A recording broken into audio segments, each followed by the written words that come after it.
কে ওখানে? পলকের মধ্যে ডেমন নাইলাকে টেনে গ্রিনহাউসের ভেতরে নিয়ে গেলেন এবং তাদের পেছনে দরজাটি আটকে দিলেন। ভেতরে ঘুটঘুটে অন্ধকার। তিনি তাকে দরজার সাথে চেপে ধরলেন, তাদের শরীর একে অপরের সাথে ঘনিষ্ঠভাবে মিশেছিল। তার এক হাত নাইলার কোমরে আর অন্য হাতটি দরজার নবশক্ত করে ধরেছিল, তাদের মাঝে বিন্দুমাত্র জায়গা অবশিষ্ট ছিল না। নাইলা তার হৃৎপিণ্ডের ধীর ও স্থির স্পন্দন শুনতে পাচ্ছিল। সে ফিসফিস করে বলল, আপনি কি ছাড়বেন? ডেমন নাইলার কানের কাছে ঝুঁকে এলেন, এতটাই নিচু স্বরে কথা বললেন যা কেবল সেই শুনতে পাচ্ছিল।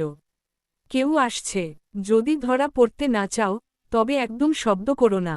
ঠিক তখনই গ্রিনহাউসের দরজার কাছে পায়ের শব্দ এগিয়ে এল। দরজার নবটি ঘোরার শব্দে নাইলার হৃৎপিণ্ড দ্রুত চলতে লাগল। কয়েক মুহূর্ত দরজা খোলার চেষ্টা করে ব্যর্থ হওয়ার পর বাইরের লোকটিকে কিছুটা বিভ্রান্ত শোনাল। দরজাটার কি হল? ভেঙে গেল নাকি? তারা আরও কিছুক্ষণ সেখানে ঘুরঘুর করল, কিন্তু অস্বাভাবিক কিছু না পেয়ে বিড়বিড় করতে করতে চলে গেল। নাইলা অবশেষে স্বস্তির নিঃশ্বাস ফেলল এবং জিজ্ঞেস করল, এখন কি আমাকে ছাড়বেন? ডেমন তাকে ছেড়ে দিলেন এবং কিছু বলতে যাচ্ছিলেন, ঠিক তখনই নাইলার ফোন বেজে উঠল। ক্লার্ক ফোন করেছে। সে ফোন ধরতে যাচ্ছিল, কিন্তু ডেমন শীতল স্বরে বললেন, আমরা যে এখানে একা আছি সেটা যদি তাকে জানাতে ভয় না পাও, তবে ফোন ধরো। নাইলা অবিশ্বাসের দৃষ্টিতে ডেমনের দিকে তাকাল। ডেমন আঙ্কেল, আপনার কি মনে হয় না আপনি এখন কিছুটা নীচ আচরণ করছেন? আজ রাতের ডেমনকে তার কাছে একদম অচেনা মনে হচ্ছিল। সে যেমনটা জানত তার ধারে কাছেও নয়। সে বুঝতে পারছিল না কেন তিনি তাকে শান্তিতে থাকতে দিচ্ছেন না। ডেমন বললেন, তুমি কি সত্যিই ভাবো ক্লার্ক তোমার জন্য ওই অন্য মেয়েটিকে ছেড়ে দেবে? যতক্ষণ না ওই মেয়েটির গর্ভের সন্তান নষ্ট হচ্ছে, সে সব সময় তোমাদের দুজনের মাঝে দেয়াল হয়ে থাকবে। এই নির্বোধ মেয়েটি ক্লার্কের থেকে ডিভোর্স নেওয়ার জন্য তার সাহায্য চাইতে পারত, কিন্তু তার বদলে সে জেদ করে আবার তার কাছেই ফিরে গেল। নাইলা তার ফোনটি ধরে কিছুটা কাঁপা কাঁপা কিন্তু শীতল কণ্ঠে বলে উঠল, সে যাই হোক না কেন, তাতে আপনার তো কিছু যায় আসে না, তাই না? নাইলা, ডেমনের কণ্ঠস্বর রাগে ফেটে পড়ল। নাইলা শান্ত থেকে বলল, আপনি যদি ক্লার্ককে বলতে চান যে আমরা একসাথে আছি, তবে স্বচ্ছন্দে বলতে পারেন। আমি ফোন ধরছি। সে ফোনটি রিসিভ করল এবং ক্লার্কের কণ্ঠস্বর ভেসে এল, নাইলা, ফোন ধরতে এত দেরি হলো কেন? আমার এখানে আরও কিছু সময় লাগবে। বাড়ির কেউ তোমাকে পৌঁছে দিয়ে আসবে। নাইলা দৃষ্টি নিচু করে উত্তর দিল, ঠিক আছে। আমার জন্য চিন্তা করো না। তুমি তোমার কাজে মন দাও। ফোন রাখার পর সে ডেমনের দিকে তাকাল। ফোনের আবছা আলোয় ডেমনের কঠোর ও শীতল মুখের সামান্য অংশই দেখা যাচ্ছিল। সে তার রাগ অনুভব করতে পারছিল, কিন্তু সে ক্লার্ককে ডিভোর্স দিক বা না দিক, ডেমন যা চাইছেন তা দেওয়া তার পক্ষে সম্ভব নয়। এভাবে চলার চেয়ে সম্পর্ক সম্পূর্ণ ছিন্ন করাই শ্রেয়। সে বলল, ডেমন আঙ্কেল, যদি আর কিছু না থাকে, তবে আমি আসছি। ডেমন চুপ করে রইলেন, কিন্তু তার চারপাশের পরিবেশ আরও বেশি হিমশীতল হয়ে উঠল। নাইলা তার কাছ থেকে কোনো উত্তরের আশা করেনি। সে দরজা খুলে বেরিয়ে গেল। সেই রাতের পর ডেমন আর নাইলার খোঁজ নিলেন না। এমনকি কর্মক্ষেত্রে দেখা হলেও তিনি তার সাথে এমন উদাসীন আচরণ করতেন, যেন তারা একে অপরের অপরিচিত। নাইলার জীবন স্বাভাবিক ছন্দে ফিরে এল। সে ভেবেছিল তাদের মধ্যে হয়তো আর কোনোদিন যোগাযোগ হবে না, যতক্ষণ না এক সপ্তাহ পরে এরিন হঠাৎ তার কাছে এল। প্রসপেক্টাস টেকনোলজির কাছেই একটি ক্যাফেতে। জানালার পাশে এরিন এবং নাইলা একে অপরের মুখোমুখি বসেছিল। এরিন জিজ্ঞেস করল, মিস নাইলা, আমার মনে হচ্ছে ডেমন আমার সাথে একটু দূরত্ব বজায় রাখছেন। যেহেতু আপনি তার নাতবউ এবং প্রসপেক্টাস টেকনোলজিতেই কাজ করেন, আপনি কি আমাকে সাহায্য করতে পারেন? আমি তাকে পেতে চাই। নাইলা মুহূর্তের জন্য স্তব্ধ হয়ে গেল। তারপর সে দৃষ্টি নিচু করে শান্তভাবে বলল, মিস হালি, আমার মনে হয় আমি আপনাকে সাহায্য করতে পারব না। ডেমন আঙ্কেলের সাথে আমার খুব একটা ঘনিষ্ঠতা নেই। আপনারা একই পরিবারের সদস্য। ঘনিষ্ঠতা থাকবে না কেন? মিস নাইলা, আপনি আমাকে সাহায্য করতে চাইছেন না, তাই তো? এরিন জিজ্ঞেস করল, তার দৃষ্টি ছিল অত্যন্ত অনুসন্ধিৎস। গতবার সামনার বাড়িতে যাওয়ার সময় এরিন লক্ষ্য করেছিল যে ডেমন যেভাবে নাইলার দিকে তাকিয়েছিলেন, তার মধ্যে অদ্ভুত কিছু একটা ছিল। কিছুটা ভাবনা চিন্তার পর সে নাইলার সম্পর্কে আরও খোঁজ খবর নেওয়ার সিদ্ধান্ত নেয়, এবং জানতে পারে যে নাইলা এখন প্রসপেক্টাস টেকনোলজিতে কাজ করছে। এরিন চেয়েছিল ড্যামনের প্রতি নাইলার মনোভাব ঠিক কেমন তা যাচাই করতে। নাইলা নিজেকে সরিয়ে নেওয়ার জন্য অজুহাত দিল, মিস হালি, এমন নয় যে আমি আপনাকে সাহায্য করতে চাই না। আসলে সত্যি বলতে তার সাথে আমার খুব একটা মেলামেশা নেই। ল্যাবে আমার কিছু কাজ বাকি আছে, তাই আমাকে এখন যেতে হবে। এই বলে সে উঠে দাঁড়ালো এবং চলে গেল। এরিন নাইলার চলে যাওয়ার দিকে তাকিয়ে রইল, তার চোখে এক শীতল ঝিলিক দেখা দিল। মনে হচ্ছে নাইলাকে সামলানো অতটা সহজ হবে না, তাই তাকে সতর্কতার সাথে এগোতে হবে। ল্যাবে ফিরে নাইলা তার পরীক্ষা নিরীক্ষা চালিয়ে যেতে লাগল। সময় যেন দ্রুত বয়ে চলল। ক্লার্কের ফোন না আসা পর্যন্ত সে বুঝতে পারেনি যে সন্ধ্যা 6টা বেজে গেছে। ক্লার্ক ফোনে বলল, নাইলা, আমি প্রসপেক্টাস টেকনোলজির নিচে আছি। আমি তোমাকে নিতে আসছি। নাইলা তার জিনিসপত্র গুছিয়ে লিফটের দিকে এগিয়ে গেল। প্রসপেক্টাস টেকনোলজিতে সাধারণত বিকেল 5টায় ছুটি হয় যায় এবং ড্যামন ওভারটাইম করতে খুব একটা উৎসাহ দেন না, তাই এই সময়ে অফিস প্রায় ফাঁকা ছিল। উপরের তলা থেকে লিফটটি যখন নিচে এল, নাইলা দেখল তার ভেতরে ড্যামন এবং এরিন বসে আছে। সে মুহূর্তের জন্য ইতস্তত করল। সে অভিবাদন জানিয়ে বলল, মিস্টার সামোনার, মিস হালি। এরিন হাসল এবং মাথা নেড়ে সম্মতি জানাল, কিন্তু ড্যামনের অভিব্যক্তি ছিল বরাবরের মতোই শীতল, তিনি যেন ইচ্ছে করেই তাকে উপেক্ষা করছেন। নাইলা লক্ষ্য করেছিল যে লিফটের দরজা যখন প্রথমবার খুলেছিল, তখন ড্যামন এরিনের সাথে কথা বলছিলেন এবং তার মুখে মৃদু হাসির আভাস ছিল। মনে হচ্ছে তিনি সত্যিই নাইলাকে অপছন্দ করেন। তবে এটাই ছিল সেই প্রতিক্রিয়া যা এরিন মনে মনে আশা করছিল। লিফটে উঠে নাইলা তাদের দিকে পিঠ ফিরিয়ে দাঁড়াল। এরিনের নরম কণ্ঠস্বর নীরবতা ভাঙল। মিস্টার ড্যামন, আমি নতুন খোলা একটি রেস্টুরেন্টের কথা জানি যা বেশ চমৎকার। আজ রাতে ডিনারের জন্য সেখানে গেলে কেমন হয়? ড্যামন তার গম্ভীর স্বরে উত্তর দিলেন, অবশ্যই, আপনিই ঠিক করুন। নাইলা তার কণ্ঠস্বরে এক অদ্ভুত উষ্ণতা অনুভব না করে পারল না। তিনি এবং এরিন যদি শেষ পর্যন্ত একসাথে হন, তবে তাদের বেশ মানাবে। নিজের হৃদয়ের অস্বস্তিটুকু চেপে রেখে নাইলা লিফটের ফ্লোর নাম্বারের দিকে মনোযোগ দিল। প্রথমবার তার মনে হল 8ম তলা থেকে নিচতলায় নামতে যেন অনন্তকাল সময় লাগছে। নাইলার সামান্য নড়াচড়াটুকু ড্যামনের নজর এড়াল না এবং তার দৃষ্টি আরও শীতল হয়ে উঠল। অবশেষে লিফটটি নিচতলায় পৌঁছাল। নাইলা যখন বেরিয়ে আসছিল, সে এরিনের হাস্যোজ্জ্বল কণ্ঠ শুনতে পেল। মিস্টার ক্লার্ক এবং মিস নাইলার সম্পর্কটা বেশ চমৎকার। তিনি এমনকি তাকে কাজ শেষে নিতেও আসেন। লিফটের দরজা বন্ধ হয়ে সেটি বেজমেন্টের দিকে চলে গেল। নাইলা ড্যামনের উত্তর শুনতে পেল না, তবে তিনি সম্ভবত এরিনের কথায় সায় দিয়েছেন। প্রসপেক্টাস টেকনোলজির বাইরে রাস্তার পাশে ক্লার্কের গাড়ি পার্ক করা ছিল। নাইলা হেঁটে গিয়ে গাড়ির দরজা খুলে বসল। ক্লার্ক তার দিকে একতোড়া সূর্যমুখী ফুল বাড়িয়ে দিল। সে জিজ্ঞেস করল, আমার মনে আছে তুমি সূর্যমুখী ফুল খুব পছন্দ করতে। এবার কি ঠিক ফুল আনতে পেরেছি? তার চোখের সেই সতর্ক চাহনি দেখে নাইলার মনে কোনো আবেগের সঞ্চার হল না। যেদিন সে অপহৃত হয়েছিল এবং সাহায্যের জন্য ক্লার্ককে ফোন করেছিল আর উত্তর দিয়েছিল জর্ডিন, সেদিন থেকেই ক্লার্কের প্রতি তার সমস্ত অনুভূতি নিঃশেষ হয়ে গিয়েছিল। সে হাসল এবং ফুলগুলো হাতে নিল। ধন্যবাদ, এগুলো আমার সত্যিই খুব পছন্দ হয়েছে। গাড়ি চালানো শুরু করে ক্লার্ক বলল, তোমার পছন্দ হয়েছে জেনে খুশি হলাম।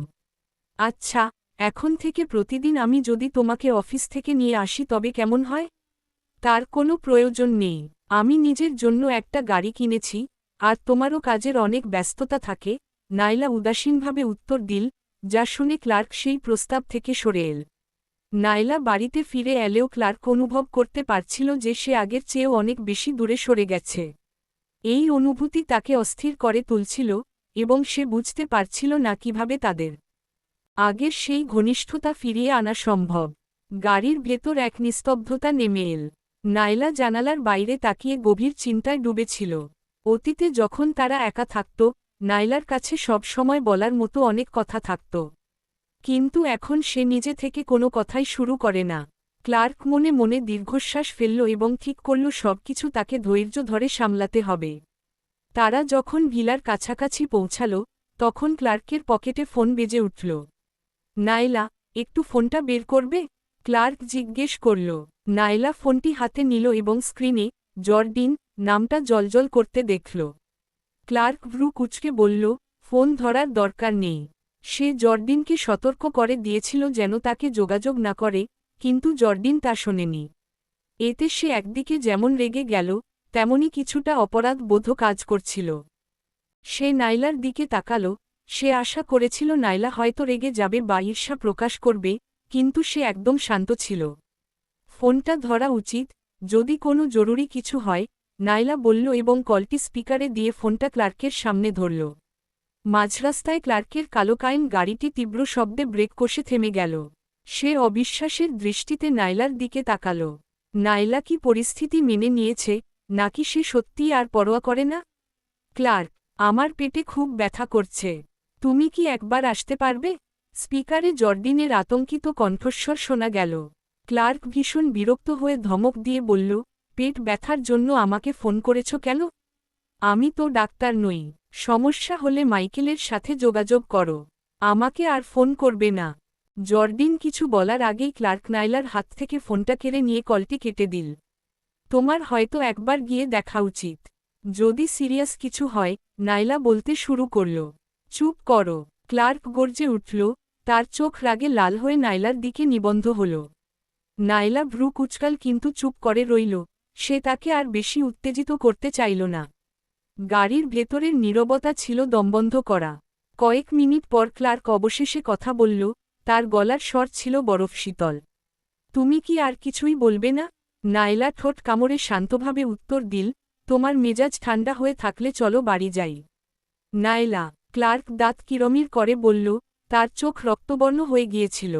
তুমি আমাকে জর্ডিনের কাছে যেতে বলছ, আর তোমার মনে বিন্দুমাত্র কষ্ট হচ্ছে না? সে আসলে জানতে চেয়েছিল যে নাইলা কি তাকে আর ভালোবাসে না, কিন্তু উত্তরটা শোনার সাহস তার ছিল না। নাইলার অভিব্যক্তিতে কোনো পরিবর্তন এল না। সে গর্ভবতী। তোমার তার যত্ন নেওয়াটাই স্বাভাবিক। ক্লার্ক এক তিক্ত হাসি দিল। আর তোমার কথা, তোমার স্বামী অন্য এক নারীর সাথে থাকছে, এটা কি তোমার কাছে স্বাভাবিক? আমি কষ্ট পেলেও কি তুমি যাওয়া বন্ধ করবে? নাইলা পাল্টা প্রশ্ন করল। তার স্বচ্ছ দৃষ্টি যেন ক্লার্ককে বিদ্ধ করল, যার ফলে ক্লার্ক অবচেতনভাবেই বলে উঠল, তুমি যদি একবার বলো যে আমি যেন না যাই, তবে আমি আর কোনোদিন তার মুখ দেখব না।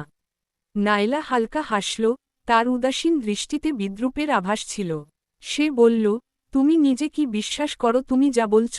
যদি তুমি সত্যিই তাকে দেখতে না চাইতে, তবে তুমি কখনোই তাকে এই সন্তান রাখতে দিতে না, বা এই শহরে থাকতে দিতে না। তোমার যে ক্ষমতা, তাতে খুব সহজেই তুমি এসব সামলাতে পারতে। সন্তানটি, আমার কোনো উপায় ছিল না তাকে এই বাচ্চাটা রাখতে দেওয়া ছাড়া। ক্লার্ক ব্যাখ্যা দেওয়ার চেষ্টা করল।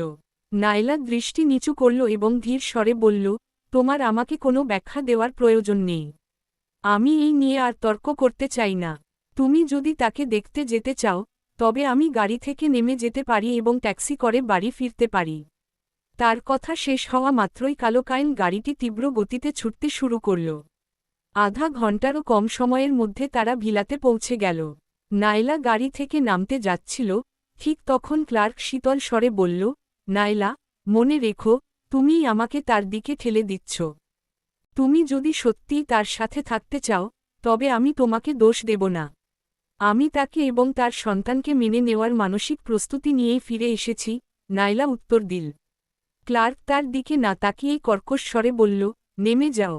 নাইলা গাড়ি থেকে নেমে পড়ল। সে দরজা বন্ধ করা মাত্রই ক্লার্ক ঝড়ের গতিতে গাড়ি চালিয়ে চলে গেল। তার গাড়ির মিলিয়ে যাওয়ার দিকে তাকিয়ে নাইলার চোখে এক চিলতে বিদ্রূপের ঝিলিক দেখা দিল। ক্লার্ক এখনও জর্ডিনকে ছাড়তে পারছে না, অথচ সে চায় নাইলা যেন ভিলেন হয়ে তাকে বাধা দেয়। নাইলা ভাবছিল, ক্লার্ক কবে থেকে এতটা নীচ হয়ে গেল? সে যেন তাকে আর চিনতেই পারছে না। একটা দীর্ঘশ্বাস ফেলে সে ঘুরে ভিলার ভেতরে ঢুকল। প্যাট্রিশিয়া দ্রুত এগিয়ে এল এবং তার হাত থেকে ফুলগুলো নিয়ে জিজ্ঞেস করল, মিসেস সামোনার, ফুলগুলো কি আপনার শোবার ঘরে রেখে আসব? না, ওগুলো ড্রয়িং রুমেই রেখে দাও, নাইলা উত্তর দিল। সে চায় না শোবার ঘরে প্রতিবার ওই ফুলগুলো দেখে ক্লার্কের কথা তার মনে পড়ুক। ঠিক আছে, আচ্ছা, মিস্টার সামোনার কোথায়? তিনি তো রান্নাঘরে আপনার প্রিয় স্যুপ তৈরি করতে বলেছিলেন আজকের ডিনারের জন্য, প্যাট্রিশিয়া জানতে চাইল। জর্ডিন অসুস্থ বোধ করছে, তিনি তাকে সময় দিতে গেছেন। আমি পোশাক বদলে আসছি, ডিনার তৈরি করো, নাইলা বলল। প্যাট্রিশিয়া অবাক হয়ে তার দিকে তাকিয়ে রইল, নাইলাকে দেখে বিন্দুমাত্র বিচলিত মনে হচ্ছিল না। প্যাট্রিশিয়া ভেবেছিল নাইলা হয়তো জর্ডিনের কাছ থেকে ক্লার্ককে ফিরিয়ে আনতেই বাড়িতে ফিরেছে, কিন্তু এখন মনে হচ্ছে পরিস্থিতি অন্যরকম। ভাবনায় ডুবে থাকায় প্যাট্রিশিয়া লক্ষ্য করল না যে নাইলা কখন সিঁড়ি দিয়ে উপরে উঠে গেছে। নিজের ঘরে গিয়ে নাইলা ঘরোয়া পোশাক পরে নিল। সে যখন নিচে নেমে এল, দেখল সিন্ডি ড্রয়িং রুমের সোফায় বসে আছে এবং তাকে বেশ রাগান্বিত দেখাচ্ছিল। নাইলাকে দেখামাত্রই সিন্ডি ব্যঙ্গাত্মক হাসি দিল এবং তার পায়ের কাছে একটি নথিপত্র ছুঁড়ে মারল। অবাক হওয়ার কিছু নেই যে ৩ বছরেও তুমি মা হতে পারোনি।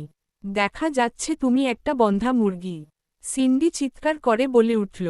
নাইলা ভ্রু কুচকাল, এক অজানা আশঙ্কা তাকে গ্রাস করল। সে নথিপত্রটি কুড়িয়ে নিল এবং খুলল। নাইলার মুখ ফ্যাকাশে হয়ে আসছিল। সিন্ডি শীতল স্বরে বলল, যেহেতু তুমি সন্তান ধারণে অক্ষম, তাই যার সেই ক্ষমতা আছে তার জন্য জায়গা ছেড়ে দাও।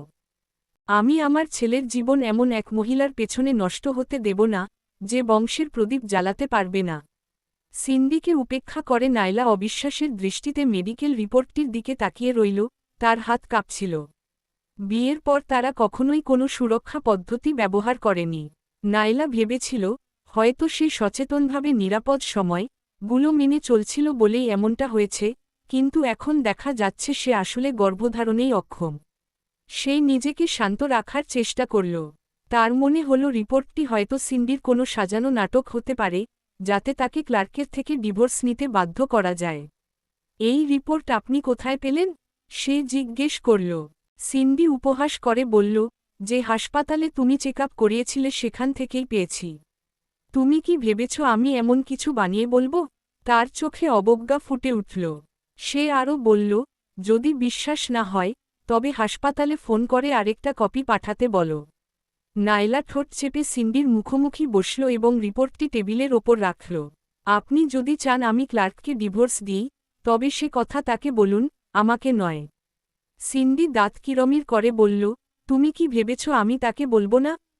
একবার যখন সে জানতে পারবে তুমি বন্ধা, সে সাথে সাথে তোমাকে ডিভোর্স দেবে। আমিও তাই আশা করি, নাইলা উত্তর দিল। সিন্ডি রাগে গোজগোজ করতে লাগল। সে আশা করেনি যে সন্তান হতে পারবে না জানার পরেও নাইলা এভাবে পাল্টা জবাব দেবে। সে গর্জে উঠল, নাইলা, ভুলে যেও না যে তুমি সবকিছুর জন্য সামনার পরিবারের ওপর নির্ভরশীল। আমাদের ছাড়া তোমার কোনো অস্তিত্ব নেই। সিন্ডির কথায় নাইলা বিন্দুমাত্র বিচলিত হল না। ক্লার্ককে বিয়ে করার পর সে যদি গৃহিণী হয়ে না যেত, তবে নিজের যোগ্যতায় সে অনায়াসেই এই জীবনধারা বজায় রাখতে পারত। মিসেস সামনার, আপনি কি জানেন না, আমি নিজে থেকে ফিরে আসতে চাইনি। আপনার ছেলেই আমাকে বাধ্য করেছে। আপনি কেন তাকে গিয়ে বলছেন না আমাকে বের করে দিতে? নাইলা শান্ত স্বরে বলল। রাগে সিন্ডির মুখ লাল হয়ে গেল। সে নাইলার দিকে আঙুল উঁচিয়ে চিৎকার করে উঠল, তুমি! সিন্ডির সাথে তর্কে জড়ানো নিরর্থক মনে করে নাইলা উঠে দাঁড়াল এবং বলল, প্যাট্রিশিয়া, আমার খিদে পেয়েছে। খাবার দিয়ে দাও। নাইলার এই চরম অবজ্ঞা দেখে সিন্ডি ক্ষোভে ফেটে পড়ল এবং সাথে সাথে ক্লার্ককে ফোন করে নালিশ জানাল। কিন্তু তার হতাশাকে বাড়িয়ে দিয়ে ক্লার্ক তাকে শীতল স্বরে ভিলা থেকে চলে যেতে বলল এবং এরপর আর কোনো ফোন ধরল না। সিন্ডি যে তাকে নাইলার মা হতে না পারার খবরটি জানাবে, সেই সুযোগটুকুই সে দিল না। সিন্ডি রাগে আর অপমানে প্রায় হার্ট অ্যাটাক করার উপক্রম হল। তার ছেলে সত্যিই বউয়ের জন্য মাকে ত্যাগ করল। সিন্ডি চলে যাওয়ার পর নাইলা সেই হাসপাতালে ফোন করল যেখানে সে চেকআপ করিয়েছিল এবং তার রিপোর্টের একটি কপি চাইল। রিপোর্টটি আসার পর দেখা গেল তা সিন্ডির দেওয়া রিপোর্টের সাথে হুবহু মিলে যাচ্ছে। অবিশ্বাসের দৃষ্টিতে ফোনের দিকে তাকিয়ে নাইলা দ্বিতীয়বার পরীক্ষা করানোর সিদ্ধান্ত নিল। সে অন্য একটি হেলথ সেন্টারে যোগাযোগ করে নতুন করে অ্যাপয়েন্টমেন্ট ঠিক করল। বিষয়টি আপাতত একপাশে সরিয়ে রেখে সে ডিনার করতে গেল। খাবার শেষে কিছুক্ষণ সোফায় বসে টিভি দেখে রাত ৯টা নাগাদ সে নিজের ঘরে গেল। ঘরে ঢোকা মাত্রই তার ফোনে একটি কল এল।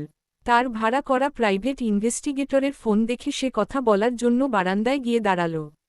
মিস জেইস্টোন, ৬ বছর আগের হ্যারিস ফার্মাসিউটিক্যালসের ঘটনার ব্যাপারে এখনও কোনো কার্যকর তথ্য পাইনি। তবে একজন প্রাক্তন কর্মীর সন্ধান পেয়েছি যে সম্ভবত কিছু জানে, কিন্তু মুখ খুলতে চাইছে না। আমি চেষ্টা চালিয়ে যাচ্ছি। নাইলার চোখ সরু হয়ে এল। সে বলল, ঠিক আছে, যদি আরও অর্থের প্রয়োজন হয় তবে জানাবেন, আমি ব্যবস্থা করব। আপনি কি এখনও আপনার স্বামী আর জর্ডিনের ওপর নজর রাখতে চান? ইনভেস্টিগেটর জিজ্ঞেস করলেন।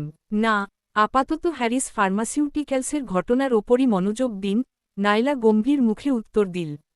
সেই ঘটনার ব্যাপারে জানা কর্মীরা যেন হঠাৎ করেই হারিয়ে গেছে। যদি কোনো সত্য ধামাচাপা দেওয়া হয়ে থাকে, তবে তা খুঁজে বের করা বেশ কঠিন হবে। হঠাৎ একজনের কথা মনে পড়ায় সে ইনভেস্টিগেটরকে বলল, গডরিক ওয়াট নামে একজনকে খুঁজুন। সে হ্যারিস ফার্মাসিউটিক্যালসের প্রকিউরমেন্ট বিভাগের অ্যাসিস্ট্যান্ট ম্যানেজার ছিল। সে হয়তো কিছু জানলেও জানতে পারে।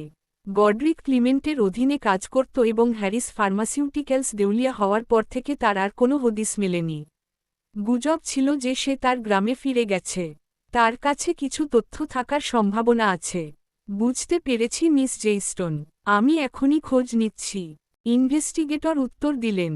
ফোন রাখার পর নাইলা একটা দীর্ঘশ্বাস ফেলল। সত্যটা জানতে হলে তাকে সাইরাসের কাছ থেকেই শুরু করতে হবে। কিন্তু সাইরাসের সাথে ক্লার্কের সম্পর্কের যে টানাপোড়েন, তাতে তার কাছাকাছি যাওয়া সহজ হবে না। এসব ভাবার মাঝেই ভ্যালেরির একটি মেসেজ পেয়ে সে অবাক হল। মেসেজটি খুলতেই দেখল একটি বারের প্রাইভেট রুমে ক্লার্ক আর জর্ডিনের ছবি। আবছা আলো হলেও তাদের ঘনিষ্ঠতা স্পষ্ট বোঝা যাচ্ছিল। নাইলা বিশ্বাস করতে পারছিল না যে জর্ডিন অন্তঃসত্ত্বা হওয়া সত্ত্বেও বারে গিয়েছে। অবশ্য ক্লার্ক সাথে আছে বলে হয়তো সে নিরাপদ বোধ করছে। এরপর ভ্যালেরি একটি ভয়েস মেসেজ পাঠাল, ক্লার্ক ওই মেয়েটাকে বারে নিয়ে এসেছে কেন? সে তাকে নিজের সেক্রেটারি বলে পরিচয় দিচ্ছে। সত্যিই অসহ্য। তুমি কি সত্যিই ওই লোকটার সাথেই থাকবে? ওকে লাথি মেরে বিদায় করো। নাইলা উত্তর দিতে যাচ্ছিল, তখনই ভ্যালেরি তাকে ভিডিও কল করল। কলটি ধরতেই ফোনের স্ক্রিনে যা দেখল তাতে নাইলা স্তব্ধ হয়ে গেল। সেই আবছা আলোয় ঘেরা বারে ড্যামন এক বরফশীতল অভিব্যক্তি নিয়ে ক্লার্ককে ঘুষি মেরে মেঝেতে ফেলে দিয়েছেন। ওহ মাই গড, ড্যামন কত কুল! আমি যা করতে চেয়েছিলাম তিনি ঠিক সেটাই করলেন। তিনি কি সব আবর্জনা পরিষ্কার করছেন? যদি তাই হয়, তবে ওই জানোয়ারটাকে পিটিয়ে মেরাই ফেলা উচিত। ভ্যালেরি উত্তেজনায় বলে উঠল। নাইলা চোখ বড় বড় করে দ্রুত জিজ্ঞেস করল, তোমরা কোন বারে আছো? ট্যান্সি স্ট্রিটের সেই বারটাতে, যেখানে আমরা আগেও গিয়েছিলাম। তুমি কি আসছ? ভ্যালেরি জানতে চাইল। হ্যাঁ, নাইলা উত্তর দিয়ে ফোন রেখে দিল এবং তড়িঘড়ি করে পোশাক বদলে বের হওয়ার জন্য তৈরি হল। গাড়ি স্টার্ট দেওয়ার সময় নাইলা কিছুটা ইতস্তত করল। সে ভয় পাচ্ছিল যে তার সেখানে যাওয়া পরিস্থিতিকে আরও জটিল করে তুলতে পারে, বিশেষ করে সে নিশ্চিত ছিল না যে ড্যামন কি তার কারণেই ক্লার্ককে মেরেছেন কিনা। যদি অন্য কোনো কারণে হয়ে থাকে, তবে তার উপস্থিতি অর্থহীন এবং লজ্জাজনক হবে। সামোনার বাড়িতে তাদের মধ্যে যে তিক্ততা তৈরি হয়েছিল, তারপর ড্যামন তার জন্য কিছু করবেন বলে নাইলার সন্দেহ হচ্ছিল। নিজেকে শান্ত করে নাইলা আর না যাওয়ার সিদ্ধান্ত নিল। সে যখন মাত্র নিজের শোবার ঘরে ফিরেছে, তখনই ভ্যালেরির ফোন এল। নাইলা, আমার ভুল হয়েছিল। ড্যামন আসলে কোনো আবর্জনা পরিষ্কার করছিলেন না। তিনি এরিনের পক্ষ নিয়েছিলেন, যার সাথে আজ শপিং মলে জর্ডিনের কোনো একটা ঝামেলা হয়েছিল। নাইলা এক তিক্ত হাসি দিয়ে ফোনটা শক্ত করে ধরল। ভালোই হয়েছে যে সে হুট করে সেখানে ছুটে যায়নি, গেলে নির্ঘাত নিজেকে নিয়ে তামাশা হতো। আচ্ছা, বুঝতে পেরেছি, সে উত্তর দিল। ভ্যালেরি বলে চলল, কিন্তু তোমার কি মনে হয় ড্যামন আর এরিন ডেট করছে? তাকে এরিনের প্রতি বেশ রক্ষণাত্মক মনে হচ্ছিল। নাইলা দৃষ্টি নিচু করল, তার অভিব্যক্তিতে কোনো ভাবান্তর ছিল না। হয়তো, আমি জানি না। যাই হোক, ক্লার্ককে মার খেতে দেখে আমি খুব খুশি হয়েছি। তুমি কবে আসছ? তোমাকে আবার সেই ফিরে যাওয়ার ব্যাপারে জেরা করা বাকি আছে। তুমি আমাকে এভাবে এড়িয়ে যেতে পারবে না, ভ্যালেরি বলল। আমি আজ আর আসছি না। খুব ক্লান্ত লাগছে। পরে কথা হবে, নাইলা বলে দ্রুত কলটি কেটে দিল। ফোনটা নামিয়ে রেখে সে নিজেকে ড্যামনের কথা চিন্তা করা থেকে বিরত রাখার চেষ্টা করল। তিনি এবং এরিন দুজনেই অবিবাহিত এবং সব দিক থেকেই যোগ্য জুটি। এরিনের মতো একজন নারী ড্যামনের জন্য উপযুক্ত। এদিকে, বারের প্রাইভেট রুমে এরিন একটি আইসপ্যাক নিয়ে ড্যামনের হাতে লাগাতে যাচ্ছিল, কিন্তু তিনি হাত সরিয়ে নিলেন। না, ধন্যবাদ, আমি নিজেই করে নিতে পারব। তার কণ্ঠস্বর ছিল শীতল। ক্লার্ককে মারার সময় তিনি যে ক্ষিপ্রতা দেখিয়েছিলেন, তার ঠিক বিপরীত। তাকে যেন একদম অন্য মানুষ মনে হচ্ছিল। গত কয়েক দিনে এরিন ড্যামনের ব্যক্তিত্ব সম্পর্কে কিছুটা ধারণা পেয়েছিল, তাই সে অনিচ্ছা সত্ত্বেও আইসপ্যাকটি তার হাতে দিয়ে দিল। মিস্টার ড্যামন, আপনি বড্ড বেশি আবেগপ্রবণ হয়ে পড়েছিলেন। আমি ঠিকই ছিলাম, আর মিস্টার ক্লার্কের সেক্রেটারি আমার সাথে অভদ্রতা করেছিল। তার বদলে মিস্টার ক্লার্ককে মারাটা কি ঠিক হলো? এরিন বলল। তার কাছে ড্যামনকে এমন মানুষ মনে হয়নি যে হুট করে কিছু করে বসবে। ড্যামনের আচরণ দেখে মনে হচ্ছিল তিনি আত্মরক্ষার চেয়ে বরং নিজের ভেতরে জমে থাকা কোনো ক্ষোভ উগরে দিচ্ছিলেন। ড্যামনের অভিব্যক্তি শীতলই রইল। সেটার ওর প্রাপ্য ছিল। নিজের লোককেই সে নিয়ন্ত্রণ করতে পারে না। তার কথার গভীরে অন্য কোনো অর্থ লুকিয়ে আছে কি না তা এরিন বুঝতে চাইছিল। ঠিক তখনই রুমের দরজা খুলে গেল। মিস্টার সামোনার, মিস হালি, দেরি হওয়ার জন্য দুঃখিত। এরিন তার প্রশ্নগুলো একপাশে সরিয়ে আগন্তুকের দিকে তাকিয়ে হাসল। আমরাই বরং একটু আগে চলে এসেছি। আসুন, বসুন। রাত 11টা নাগাদ নাইলা যখন তন্দ্রাচ্ছন্ন ছিল, তখন দরজায় করা নাড়ার শব্দে তার ঘুম ভেঙে গেল। সে ভ্রু কুচকাল, বিছানার পাশের ল্যাম্পটি জ্বালাল এবং নড়াচড়া না করে দরজার দিকে তাকিয়ে রইল। নাইলা, দরজা খোলো। তোমার সাথে আমার কথা আছে। ওপাশ থেকে ক্লার্কের কণ্ঠস্বর শোনা গেল। নাইলা কোনো প্রতিক্রিয়া দেখাল না। সে উত্তর দিল, অনেক রাত হয়েছে। যা বলার কাল সকালে বলো। ক্লার্ক কোনো উত্তর দিল না, কিন্তু দরজায় করা নাড়ার শব্দ আরও জোরালো হল। এটা পরিষ্কার ছিল যে দরজা না খোলা পর্যন্ত সে যাবে না। নাইলা একটা গভীর শ্বাস নিল এবং গলার স্বর উঁচিয়ে বলল, ক্লার্ক, তুমি যদি এভাবে বিরক্ত করতে থাকো, তবে আমি কালকেই আমার নিজের অ্যাপার্টমেন্টে ফিরে যাব। সাথে সাথে করা নাড়ার শব্দ থেমে গেল। নাইলা সেদিকে আর কান না দিয়ে ল্যাম্পটি নিভিয়ে আবার ঘুমিয়ে পড়ল। পরদিন সকালে নাইলা যখন নিচে নেমে এল, সে দেখল ক্লার্ক ডাইনিং টেবিলে খুব গম্ভীর হয়ে বসে আছে। তার মুখ জুড়ে কালশিটে আর ফোলা ভাব। ক্লার্কের চোটের ভয়াবহতা দেখে নাইলা কিছুটা অবাক হল। সে টেবিলে বসল এবং প্যাট্রিশিয়া দ্রুত তার প্রাতরাশ নিয়ে এল। ক্লার্ক যখন বুঝতে পারল যে নাইলা তার চোট নিয়ে কোনো খোঁজখবর নেওয়ার বিন্দুমাত্র আগ্রহ দেখাচ্ছে না, তখন তার চেহারা আরও অন্ধকার হয়ে গেল। নাইলা, তুমি কি আমার চোটগুলো দেখতে পাচ্ছ না? এই নিয়ে কি কিছুই জিজ্ঞেস করবে না? নাইলা শান্তভাবে তার দিকে তাকাল। তার কি কোনো প্রয়োজন আছে? জর্ডিনের সাথে থাকার সময় নিশ্চয়ই কোথাও চোট পেয়েছ। বিস্তারিত জানার কোনো আগ্রহ আমার নেই। ক্লার্কের মুখ রাগে কালো হয়ে গেল এবং সে হাতের চামচটি প্রায় দুমড়ে ফেলার উপক্রম করল। সে তাকে বলতে চেয়েছিল যে ড্যামন তাকে মেরেছে, কিন্তু কথাটি তোলার কোনো সঠিক পথ খুঁজে পাচ্ছিল না। তার ভয় হচ্ছিল যে সরাসরি বললে তাকে হয়তো ছোট দেখাবে। হতাশা আর ক্ষোভে ফুঁসতে থাকা ক্লার্ক দেখল, নাইলা তার প্রাতরাশ শেষ করে টেবিল থেকে উঠে চলে গেল। তার চলে যাওয়ার দিকে তাকিয়ে ক্লার্ক সজোরে টেবিলের ওপর ছুরি কাটা আছাড় মারল, যা দেখে পাশে দাঁড়িয়ে থাকা প্যাট্রিশিয়া চমকে উঠল। মিস্টার সামোনার, প্রাতরাশ কি আপনার পছন্দ হয়নি? প্যাট্রিশিয়া ভয়ে ভয়ে জিজ্ঞেস করল। ক্লার্ক কোনো উত্তর না দিয়ে কঠোর মুখে সেখান থেকে বেরিয়ে গেল। ভিলার বাইরে নিজের গাড়িতে বসা মাত্রই তার ফোন বেজে উঠল। স্ক্রিনে সিন্ডির নাম দেখে সে ভ্রু কুঁচকে ফোন ধরল। মা, এত সকালে কি হয়েছে? ক্লার্ক, তুমি কি জানো যে নাইলা কোনোদিন মা হতে পারবে না? সিন্ডি সরাসরি জানতে চাইল। ক্লার্কের মুখ পাথরের মতো হয়ে গেল। সে জিজ্ঞেস করল, জর্ডিন কি তোমাকে বলেছে? কে বলেছে সেটা বড় কথা নয়। সে যদি সত্যিই মা হতে না পারে, তবে তোমার উচিত তাকে এখনই ডিভোর্স দেওয়া। সিন্ডি জোর দিয়ে বলল। মায়ের এই আদেশসূচক সুর ক্লার্কের দৃষ্টিকে আরও কঠোর করে তুলল। মা, এটা নাইলা আর আমার ব্যক্তিগত ব্যাপার। এ বিষয়ে তুমি সিদ্ধান্ত নিতে পারো না। আর আমি চাই না সামোনার পরিবারের অন্য কেউ এই কথা জানুক। জানাজানি হলে আমার কোনো লাভ হবে না, আশা করি তুমি সেটা বুঝতে পারছ। সিন্ডি ভীষণ রেগে গেল। আমি কি আর সাধ করে কাউকে বলতে চাই? তোমার কাকিমা সব সময় নাইলার বাচ্চা না হওয়া নিয়ে খোঁটা দেয়। সে যদি জানতে পারে যে নাইলা বন্ধা, তবে সে আড়ালে আমাকে নিয়ে হাসাহাসি করবে। তুমি এমন ভান করো যেন তুমি কিছুই জানো না। আমরা এটা কিভাবে সামলাব সেটা আমাদের ব্যাপার, ক্লার্ক চূড়ান্ত স্বরে বলল। ক্লার্কের এই সতর্কবার্তা শুনে সিন্ডির রাগ আরও বেড়ে গেল। সে তার ছেলেকে সাহায্য করতে চাইছে, আর ছেলে তাকেই দূরে সরিয়ে দিচ্ছে। ঠিক আছে, তুমি যখন চাইছ না আমি নাক গলাই, তবে আমি আর আসব না। কিন্তু পরে যদি অনুশোচনা করো তখন আমার কাছে কাঁদতে এসো না। এই বলে সিন্ডি রাগে ফোন কেটে দিল। ক্লার্কের চোখের শীতলতা কমল না, সে গাড়ি চালিয়ে সরাসরি জর্ডিনের ঠিকানায় রওনা দিল। নায়লা তার অফিসের বিল্ডিংয়ের সামনে গাড়ি পার্ক করে লিফটের দিকে যাওয়ার সময় এরিনের সাথে দেখা হল। এরিনের এক হাতে ছিল একটি ফাইল এবং অন্য হাতে একটি টিফিন ক্যারিয়ার।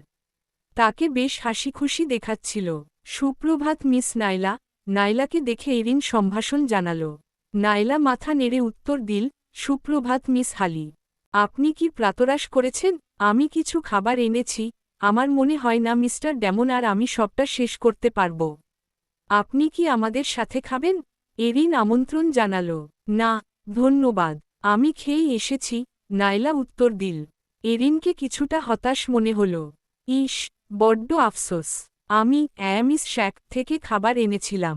অ্যামিস শ্যাক গত কয়েক দশক ধরে অত্যন্ত জনপ্রিয় একটি জায়গা, যেখানে সাধারণ গ্রাহকদের অন্তত 1 মাস আগে বুকিং দিতে হয়। তবে এরিনের মতো মানুষের কাছে কোনো কিছুই দুঃসাধ্য নয়। নায়লা হাসল এবং বলল, সত্যিই মিস করার মতো বিষয়। লিফট 8ম তলায় পৌঁছানো পর্যন্ত তারা টুকটাক গল্প করল। নায়লা যখন বেরিয়ে আসছিল, তখন এরিন হঠাৎ বলে উঠল, মিস নায়লা, কাল রাতে মিস্টার ড্যামন আর আমি যখন কাজের প্রয়োজনে বারে ছিলাম, তখন আমি মিস্টার ক্লার্ক এবং তার সেক্রেটারিকেও সেখানে দেখেছিলাম। তাদের বেশ ঘনিষ্ঠ মনে হচ্ছিল। নায়লা সহজাতভাবেই পেছনে ফিরল, কিন্তু ততক্ষণে লিফটের দরজা বন্ধ হয়ে গেছে। ল্যাবে যাওয়ার পথে সে এরিনের কথাগুলো নিয়ে ভাবল। এরিন কি তাকে বন্ধুসুলভ সতর্কবার্তা দিচ্ছিল, নাকি সে ক্লার্কের পরকীয়ার কথা আগে থেকেই জানত? যাই হোক না কেন, নায়লা বিষয়টিকে খুব একটা গুরুত্ব দিল না।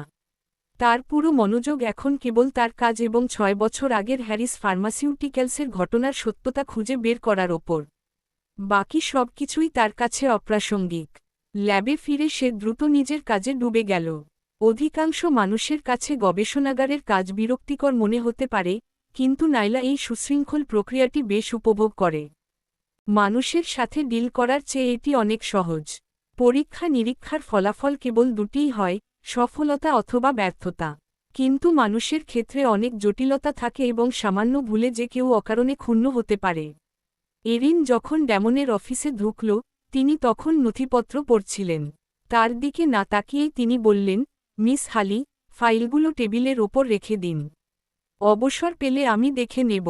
এরিন ভ্রু নাচিয়ে হালকা চালে মন্তব্য করল, মিস্টার ড্যামন, নিচে মিস নায়লার সাথে দেখা হল। তাকে দেখে মনে হল না যে তিনি মিস্টার ক্লার্কের পরকীয়ার ব্যাপারে কিছু জানেন। ড্যামন ভ্রু কুঁচকে তার দিকে তাকালেন। মিস হালি, আমার মনে হয় না এটা আপনার চিন্তার বিষয়। তার চোখের সেই শীতল চাহনি দেখে এরিনের বুকটা ধক করে উঠল। তার সন্দেহ যেন সত্যি প্রমাণিত হল। সে সরাসরি প্রশ্ন করল, মিস্টার ড্যামন, মিস নায়লা কি জানেন যে আপনি তাকে পছন্দ করেন? ড্যামনের অভিব্যক্তি বরফ শীতল হয়ে এল। তিনি এরিনের দিকে তাকিয়ে বললেন, মিস হালি, আমি আশা করি আপনি যা বলছেন তার পরিণাম সম্পর্কে আপনার ধারণা আছে। এরিন হাসল, তার চোখে কোনো ভয়ের চিহ্ন ছিল না। অবশ্যই আছে। আমি ভাবছি আপনি আপনার কাজের পরিণাম বোঝেন কি না। নিজের ভাইপোর স্ত্রীর প্রতি আসক্তি, এই কথা জানাজানি হলে মিস নায়লার কি অবস্থা হবে তা নিশ্চয়ই আপনার জানা আছে। ড্যামনের চোখ সরু হয়ে এল। আপনি কি আমাকে হুমকি দিচ্ছেন? একেবারেই না, আমি বরং আপনাকে সাহায্য করতে চাই, এরিন উত্তর দিল। ড্যামন জিজ্ঞেস করলেন, ওহ, ঠিক কিভাবে আপনি আমাকে সাহায্য করার পরিকল্পনা করছেন? ড্যামনের চারপাশের সেই শীতল আভা অনুভব করেও এরিন 2 কদম এগিয়ে এল এবং বলল, মিস্টার ড্যামন, আপনার বোঝা উচিত যে মিস নায়লা যদি আপনার ভাইপোকে ডিভোর্সও দেয়, তবুও আপনারা দুজন কোনোদিন এক হতে পারবেন না। কিন্তু আপনি যদি আমার সাথে থাকার সিদ্ধান্ত নেন, তবে আমি আপনার এই গোপন কথাটি রক্ষা করতে সাহায্য করব। ড্যামন এক অবজ্ঞার হাসি দিলেন, তার প্রতিটি শব্দ থেকে যেন বরফ ঝরছিল। মিস হালি, আমি আপনাকে পছন্দ করি না এবং কোনোদিন আপনার সাথে থাকব না। তিনি আরও যোগ করলেন, যদি এই কথা বাইরে ছড়ায়, তবে প্রসপেক্টাস টেকনোলজি সাথে সাথে বিল্ডার্স প্রপার্টির সমস্ত চুক্তি বাতিল করবে এবং ভবিষ্যতে আর কোনোদিন ব্যবসায়িক সম্পর্ক রাখবে না। বিল্ডার্স প্রপার্টি সেই ধাক্কা সামলাতে পারবে কি না, তা আপনার ভেবে দেখা উচিত। তার চোখের দৃঢ়তা দেখে এরিন বুঝতে পারল যে তিনি প্রতিটি কথা গুরুত্ব দিয়েই বলছেন। কেবল নাইলার জন্য তিনি বিল্ডার্স প্রপার্টির মতো বড় প্রতিষ্ঠানের সাথে সম্পর্ক ছিন্ন করতেও দ্বিধা করছেন না। পুরো অফিসে এক দমবন্ধ করা নীরবতা নেমে এল। দীর্ঘক্ষণ পর এরিন অবশেষে মুখ খুলল। আমাকে প্রত্যাখ্যান করা আপনার জীবনের সবচেয়ে বড় ভুল হবে। তাকে বিয়ে করার অর্থ ছিল বিল্ডার্স প্রপার্টির নিয়ন্ত্রণ পাওয়া। অনেক পুরুষ তার সাথে থাকার সুযোগ পাওয়ার জন্য মুখিয়ে থাকে, অথচ ড্যামন এতটাই অকৃতজ্ঞ। সবচেয়ে বেশি যা তাকে কষ্ট দিচ্ছিল তা হল এমন এক নারীর কাছে হেরে যাওয়া যাকে সে সব দিক থেকে নিজের চেয়ে নীচ মনে করে। ড্যামনের অভিব্যক্তিতে কোনো পরিবর্তন এল না। মিস হালি, আমার কাজ আছে, আপনি এখন আসতে পারেন। এরিন ঠোঁট কামড়ে ধরে ঘর থেকে বেরিয়ে গেল। তার চলে যাওয়ার পর কক্ষের নীরবতা আরও ভারী হয়ে উঠল এবং ড্যামনের মেজাজ আরও খিটখিটে হয়ে গেল। স্পেন্সার দরজায় টোকা দিয়ে ভেতরে ঢুকলেন। মিস্টার সামোনার, সকাল 10টায় মিস জেইস্টনের পরীক্ষার অগ্রগতি পর্যালোচনা করার কথা ছিল আপনার। আমি কি? ড্যামনের শীতল কণ্ঠস্বর তাকে থামিয়ে দিল। আমার সময় নেই। জ্যাকারাইকে পাঠিয়ে দাও। এখন থেকে সেই ওই পরীক্ষার সমস্ত আপডেট নেবে। স্পেন্সার অবাক হলেন। যদি ড্যামনের কোনো আগ্রহই না থাকে, তবে নাইলাকে এখানে কাজ করার জন্য এত জোর কেন দিয়েছিলেন? এই কাজ তো পার্ক ফার্মাসিউটিক্যালসেও অনায়াসেই করা যেত। তিনি উত্তর দিলেন, বুঝতে পেরেছি। স্পেন্সার চলে যাওয়ার পর ড্যামন একটি দীর্ঘশ্বাস ফেললেন এবং নিজের বিরক্তি চেপে রেখে নথিপত্রে মন দেওয়ার চেষ্টা করলেন। কিন্তু কিছুতেই তিনি মনোযোগ দিতে পারছিলেন না। কিছুক্ষণ পর বিরক্ত হয়ে কাগজগুলো একদিকে সরিয়ে রেখে তিনি একটি সিগারেট ধরালেন। সকাল 10টার সময় নাইলা যখন সলিউশন আলাদা করার কাজ করছিল, তখন স্পেন্সার কয়েকজন স্যুট পরা ব্যক্তিকে নিয়ে সেখানে উপস্থিত হলেন। মিস জেইস্টোন, ইনি প্রসপেক্টাস টেকনোলজির মিস্টার জ্যাকারাইকিন। এখন থেকে এই পরীক্ষার ব্যাপারে তিনিই আপনার সাথে যোগাযোগ রাখবেন। যে কোনো আপডেট বা প্রয়োজনে আপনি ওনার সাথেই কথা বলবেন, স্পেন্সার বললেন। নাইলা কিছুটা থতমত খেয়ে জিজ্ঞেস করল, মিস্টার সামোনার কি আর এই পরীক্ষা তদারকি করছেন না? তার মনে পড়ল তাকে এখানে পাঠানোই হয়েছিল যাতে ড্যামন সরাসরি পরীক্ষার অগ্রগতি পর্যবেক্ষণ করতে পারেন। স্পেন্সার মাথা নেড়ে বললেন, না, মিস্টার সামোনার বড্ড ব্যস্ত, তাই তিনি আর এটার তদারকি করতে পারবেন না। নাইলা ঠোঁট কামড়ে ধরল। সে বুঝতে পারল ড্যামন আসলে ব্যস্ত নন, তিনি কেবল নাইলার মুখ দেখতে চান না। এই দূরত্ব বজায় রাখাটাই হয়তো সবার জন্য মঙ্গলজনক, এতে দুজনেরই অস্বস্তি কমবে। ঠিক আছে, আমি বুঝতে পেরেছি, সে বলল। নাইলা জ্যাকারাইকে পরীক্ষার অগ্রগতি সম্পর্কে সংক্ষেপে ধারণা দেওয়ার পর তারা সবাই সেখান থেকে চলে গেলেন। নাইলা ফ্লাস্কে সলিউশনটি যোগ করে রিয়াকশন শুরু করল এবং নিজের পরীক্ষার রেকর্ডগুলো লিখতে বসল। কিছুক্ষণের মধ্যেই সে অন্যমনস্ক হয়ে পড়ল, যতক্ষণ না তার ফোনের আওয়াজ তাকে বাস্তবে ফিরিয়ে আনল। ক্লার্কের ফোন দেখে সে রিসিভ করল।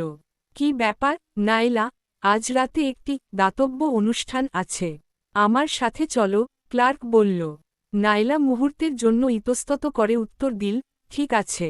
আমাকে কি পড়তে হবে, সেই নিয়ে তোমাকে চিন্তা করতে হবে না। আমি আমার সেক্রেটারিকে দিয়ে তোমার জন্য সব ব্যবস্থা করে দিচ্ছি, ক্লার্ক তাকে আশ্বস্ত করল। যেহেতু ক্লার্ক নিজেই সব সামলাচ্ছে, তাই নাইলা আর এ নিয়ে মাথা ঘামাল না। সময়টা নিশ্চিত হয়ে সে ফোন রেখে দিল। সময় দ্রুত কেটে গেল এবং শীঘ্রই অফিস ছুটির সময় হয়ে এল। নাইলা তার পরীক্ষার রেকর্ড লেখা শেষ করল, সরঞ্জামগুলো পরিষ্কার করে যথাস্থানে রাখল এবং ল্যাবটি তালাবন্ধ করে বেরিয়ে এল। রাত 7টা নাগাদ নাইলা এবং ক্লার্ক অনুষ্ঠানে পৌঁছাল। গাড়ি থেকে নামার পর ক্লার্ক তাকে তার হাত ধরতে বলল এবং ফিসফিস করে বলল, এখানে উপস্থিত অধিকাংশ মানুষকেই তুমি চেনো। আমি ব্যবসার আলোচনা করব, তুমি সবার সাথে ঘুরে ফিরে গল্প করো। বুঝেছি, সে উত্তর দিল। ক্লার্ক এক পলক নাইলার দিকে তাকাল। নাইলা একটি সাদা রঙের স্ট্র্যাপলেস সিল্কের গাউন পরেছিল, যার বডিসে জীবন্ত মনে হওয়া সাদা সিল্কের গোলাপ লাগানো ছিল, যা তার সুন্দর কলারবোনগুলোকে আরও আকর্ষণীয় করে তুলছিল। গলায় একটি ছোট কিন্তু চমৎকার হীরের নেকলেস চিকচিক করছিল এবং তার রেশমের মতো সোজা চুলগুলো পিঠের ওপর ছড়িয়েছিল। সামান্য মেকআপেই তাকে অপূর্ব দেখাচ্ছিল। ক্লার্কের যদি ক্ষমতা থাকত, তবে সে নাইলাকে বাড়িতে লুকিয়ে রাখত, যাতে অন্য কেউ তাকে দেখতে না পায়। এই নাইলার সাথেই কয়েকবার মেলামেশার কারণেই ড্যামনের মনে অনুচিত অনুভূতির জন্ম হয়েছে। সে কথা ভাবতেই ক্লার্কের মুখ অন্ধকার হয়ে গেল। তার মেজাজ পরিবর্তন হতে দেখে নাইলা ভ্রু কুঁচকে বলল, চলো ভেতরে যাই। বলরুমে ঢোকার পর ক্লার্ক দ্রুত নাইলাকে রেখে সামনার গ্রুপের ব্যবসায়িক অংশীদারদের সাথে কথা বলতে চলে গেল।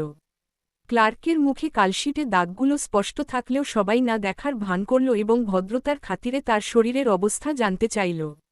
ক্লার্ক দাবি করল যে সে পড়ে গিয়ে চোট পেয়েছে, তারপর দ্রুত আলোচনার মোড় ব্যবসার দিকে ঘুরিয়ে দিল। ভ্যালারি আজ রাতে আসতে না পারায় নাইলা এক গ্লাস জুস নিয়ে একটি শান্ত কোণ খুঁজে বসে রইল। সে বিশেষ একজনের জন্য অপেক্ষা করছিল যে এখনও এসে পৌঁছায়নি, আর বাকিদের সাথে মেশার কোনো আগ্রহ তার ছিল না। সর্বোপরি সে জানত যে ক্লার্কের সাথে ডিভোর্স হয়ে গেলে এই সামাজিক যোগাযোগগুলোর আর কোনো মূল্য থাকবে না। নাইলা জানত না যে ভেতরে ঢোকা মাত্রই সে কারো নজর কেড়ে নিয়েছে। সকালে ড্যামনের কাছে প্রত্যাখ্যাত হয়ে এরিন খুব খারাপ মেজাজে ছিল এবং নাইলাকে দেখে তার মনের ভেতর বিদ্বেষ আরও বেড়ে গেল। এরিনের পাশে থাকা ব্যক্তিটি তার দৃষ্টি অনুসরণ করে কোনায় শান্তভাবে বসে থাকা নাইলাকে লক্ষ্য করল। সে জিজ্ঞেস করল, এরিন, শুনলাম তুমি সম্প্রতি সামনারদের সাথে ডিনার করেছ। সব কেমন হলো? ড্যামনকে কি পটাতে পারলে? এরিনের চেহারা অন্ধকার হয়ে গেল। ওসব কথা ছাড়ো তো, এই শহরে তার চেয়েও অনেক পুরুষ আছে, আর সামনারদের সাথে ডিনার করা তো স্বাভাবিক ব্যাপার। বিল্ডার্স প্রপার্টি আর প্রসপেক্টাস টেকনোলজি তো ব্যবসায়িক অংশীদার। সকালে নিজেকে ড্যামনের সামনে কতটা ছোট করেছিল এবং তার বিনিময়ে ড্যামনের সেই উদাসীনতা, সব মনে পড়ে এরিনের রাগ আরও বেড়ে গেল। সে এক চুমুকে তার পানীয় শেষ করল এবং নাইলার দিকে এক শীতল ও অনুসন্ধিৎসু দৃষ্টিতে তাকিয়ে রইল। কি হয়েছে? নাইলা কি তোমাকে চটিয়েছে? চাও নাকি ওকে একটু শিক্ষা দিয়ে দিই? পাশে থাকা ব্যক্তিটি জিজ্ঞেস করল। এরিন জ্যাকুলিনের দিকে ফিরল। তুমি ওকে চেনো? এরিনের যদি ঠিকঠাক মনে থাকে, তবে জ্যাকুলিনও খুব বেশি দিন হয়নি বিদেশ থেকে ফিরেছে। জ্যাকুলিন বিদ্রূপের সুরে বলল, অবশ্যই চিনি। টমের সাথে লেপ্টে থাকা ওই স্ল্যাকটার খুব কাছের বন্ধুও। ভ্যালেরির কথা মনে পড়লেই জ্যাকুলিনের গা ঘিন ঘিন করে ওঠে। সে যদি বিদেশে না যেত, তবে ভ্যালেরির কোনো সাধ্য ছিল না টমের কাছাকাছি আসার। আসলে জ্যাকুলিনের পরিকল্পনা ছিল আজ ভ্যালেরিকে নিয়ে কিছু একটা করার, কিন্তু যেহেতু ভ্যালেরি আসেনি, তাই নাইলাকে লক্ষ্য বানালেই কাজ চলবে। এরিনের চোখে বিস্ময় খেলে গেল এবং সে ভ্রু কুঁচকে জিজ্ঞেস করল, তুমি কি করার পরিকল্পনা করছ? জ্যাকুলিন মুহূর্তের জন্য ভাবল, তারপর নিজের গলা থেকে হীরের নেকলেসটি খুলে ফেলল। আমি শুনেছি ওর পরিবারের আর্থিক অবস্থা খুব একটা ভালো নয়, তাই ও যদি চুরির পথ বেছে নেয় তবে সেটা অস্বাভাবিক কিছু হবে না। এরিনের চোখে এক বিশেষ ঝিলিক দেখা দিলেও সে জ্যাকুলিনকে থামাল না। সামনারদের প্রভাবে নাইলার হয়তো খুব বড় কোনো সাজা হবে না, কিন্তু যদি তাকে চোর হিসেবে চিহ্নিত করা যায়, তবে তা সামনার পরিবারের সম্মানে বর্ষর আঘাত হানবে। বা চাইবে একজন চোরকে আশেপাশে রাখতে? জ্যাকুলিন এক কোণে গিয়ে একজন ওয়েটারকে ডেকে নিচু স্বরে কিছু একটা বলল। ওয়েটারটি হীরের নেকলেসটি নিয়ে সেখান থেকে চলে গেল। ভ্যালারি কেন চ্যারিটি গালায় আসেনি? নাইলা যখন মেসেজে তাকে সেই প্রশ্ন করছিল, ঠিক তখনই একজন ওয়েটার জুস আর মিষ্টির ট্রে নিয়ে তার পাশে এসে দাঁড়াল। মিস জেইস্টোন, মিস্টার সামনার আপনার জন্য এই খাবারগুলো পাঠিয়েছেন। নাইলা কিছুটা অবাক হল এবং অদূরে দাঁড়িয়ে থাকা ক্লার্কের দিকে তাকাল। সেই মুহূর্তে ক্লার্কও তার দিকে ফিরে তাকাল এবং মৃদু হাসল। নাইলা বলল, ওগুলো টেবিলের ওপর রেখে দাও, ধন্যবাদ। আপনার যেমন ইচ্ছা। ওয়েটারটি উত্তর দিয়ে পানীয় আর মিষ্টিগুলো টেবিলের ওপর রাখল এবং চলে যাওয়ার জন্য ঘুরল। কারও নজরে না এলেও চলে যাওয়ার সময় ওয়েটারটি খুব সাবলীলভাবে তার ডান হাতটি নাইলার ব্যাগের ওপর দিয়ে বুলিয়ে নিল এবং তার হাতা থেকে হীরের নেকলেসটি পিছলে নাইলার ব্যাগের ভেতর পড়ে গেল। ভ্যালারি শীঘ্রই নাইলার মেসেজের উত্তর দিল। ভ্যালারি, টম আর জ্যাকুলিন ওখানে গেছে, তাই আমি আর যাওয়ার প্রয়োজন মনে করিনি। শপিং মলে জ্যাকুলিনের সাথে সেই ঝগড়ার পর ভ্যালারি টমের সাথে ব্রেকআপ করে নিয়েছিল। টম তা মানতে রাজি ছিল না, এমনকি ভ্যালেরির বাড়িতে গিয়েও কথা বলার চেষ্টা করেছিল। ভ্যালারি তার সাথে দেখা করা এড়িয়ে গেছে এবং ইস্তফাপত্র জমা দিয়ে অফিস থেকেও দূরে থাকছে। এখন সে চেষ্টা করে যেন ওই দুজনের ছায়া যেখানে আছে সেখানে পা না রাখতে। ভ্যালেরিকে উত্তর দেওয়ার পর নাইলা ফোনটা রেখে ব্যাগ হাতে নিয়ে ওয়াশরুমের দিকে গেল। ওয়াশরুমে গিয়ে ব্যাগ খুলে টিস্যু বের করতে গিয়ে সে ভেতরে হীরের নেকলেসটি দেখতে পেল। তার চোখে এক শীতল দ্যুতি খেলে গেল।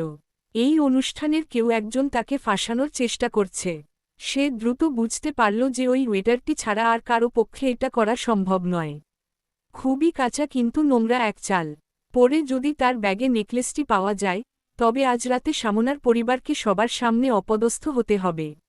সে ভ্রু কুঁচকে ভাবল নেকলেসটি কমোডে ফেলে ফ্লাশ করে দেবে কিনা। কিন্তু ঠিক সেই মুহূর্তে তার মাথায় অন্য একটি বুদ্ধি এল। সেই নেকলেসটি আবার ব্যাগের ভেতর রেখে দিল। নায়লা যখন বলরুমে ফিরে এল, তখন আলো কমিয়ে দেওয়া হয়েছে এবং চ্যারিটি অনুষ্ঠান শুরু হতে যাচ্ছে। সে ক্লার্ককে খুঁজে নিয়ে তার পাশে বসল। ক্লার্ক জিজ্ঞেস করল, কোথায় গিয়েছিলে? তোমাকে মেসেজ করেছিলাম কিন্তু উত্তর দিলে না। ওয়াশরুমে গিয়েছিলাম, নায়লা উত্তর দিল। ক্লার্ক আর কিছু বলল না। সে তার ব্যাগটি নিতে চাইল, কিন্তু নায়লা মানা করে দিয়ে বলল, না, থাক। আমিই ধরছি। ক্লার্কের হাত থেমে গেল এবং সে হাত সরিয়ে নিল। তার অভিব্যক্তিতে এক ধরনের উদাসীনতা ফুটে উঠল। পরের বার মেসেজ করলে উত্তর দিও। তোমাকে খুঁজে না পেলে আমি চিন্তায় পড়ে যাই। নায়লা দৃষ্টি নিচু করল। ঠিক আছে। তার সুর ছিল নিরুত্তাপ, যেন সে কথাটি ঠিক কানেই তোলেনি। চলবে।